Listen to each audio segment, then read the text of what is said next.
Boa noite, pessoal. Vou dar uma força para vocês aqui na questão 220. Vamos colocar aqui questão 220, foi uma questão pedida lá no fórum. Ela diz o seguinte: demonstre que a soma das três alturas de um triângulo acutângulo é menor que o perímetro e maior que o semiperímetro desse triângulo. Então, antes de iniciar, reforçar o que é perímetro e semiperímetro. Perímetro é a medida de todos os lados de um triângulo, tá? E o semiperímetro seria a metade desse valor.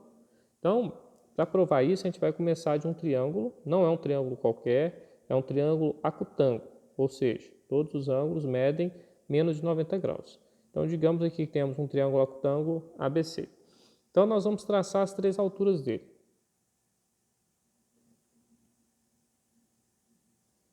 De A até H1, eu vou traçar a altura 1. De C até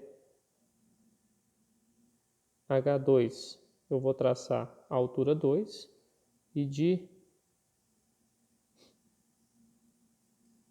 B até, vamos pôr aqui a altura 3, de H3 aqui, ó, de C até H3 vai ser a altura 3, e de B até H2 vai ser a altura 2. Acho que fica mais organizado. Então, eu tracei as três alturas. Bom, vamos demonstrar, então, a primeira coisa. A primeira coisa que você tem que demonstrar é que a soma dessas três alturas ela é menor que o perímetro do triângulo. Então, a gente vai começar olhando para os triângulos que foram formados a partir do momento que você traçou as alturas, tá? Então, vamos olhar primeiro aqui para a altura H1. Então, olha que eu reforcei ela aqui no desenho. H1 está aqui. Então, o que eu posso dizer de H1? H1 formou aqui, ó, um novo triângulo, triângulo AH1C, e formou ângulos de 90 graus com o lado aqui que ela encostou, que foi o lado BC. Então, olhando para esse triângulo, observe que trata-se de um triângulo retângulo, porque tem o ângulo de 90 graus, que é formado a partir do momento que você traça a altura. A altura sempre faz ângulo de 90 graus. Então, forma um triângulo retângulo, AH1C. Nesse triângulo retângulo, a hipotenusa é AC. Então, H1 tem que ser obrigatoriamente menor do que o lado AC. Esse lado AC aqui, digamos que meça Bzinho, esse lado aqui meça Azinho, assim, é o tamanho, a medida do lado. E aqui meça Czinho. Pronto.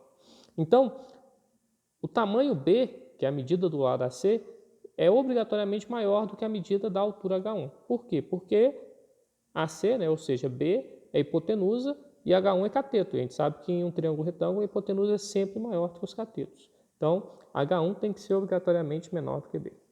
Pronto. Da mesma forma, a gente vai fazer agora com H2. De B até H2, a gente tem uma altura aqui. Tá? Ela formou um triângulo também. Ela formou o triângulo BABH2. Então, tem um triângulozinho aqui, ó, ABH2. Esse triângulo é triângulo retângulo. Aqui, ó, no ponto H2, aqui tem um ângulo de 90 graus. Então, um triângulo retângulo. Quem que é a hipotenusa? AB, ou seja, de medida C. Esse tamanho aqui mede C. Então, o que nós podemos dizer? Que a altura H2 ela é um cateto do triângulo, enquanto a medida de AB, né, que eu nomeei como sendo C, é uma hipotenusa. Então, essa hipotenusa tem que ser maior do que o cateto, que é a altura. Então, eu posso dizer que H2, por ser cateto, é obrigatoriamente menor do que a hipotenusa, que é C.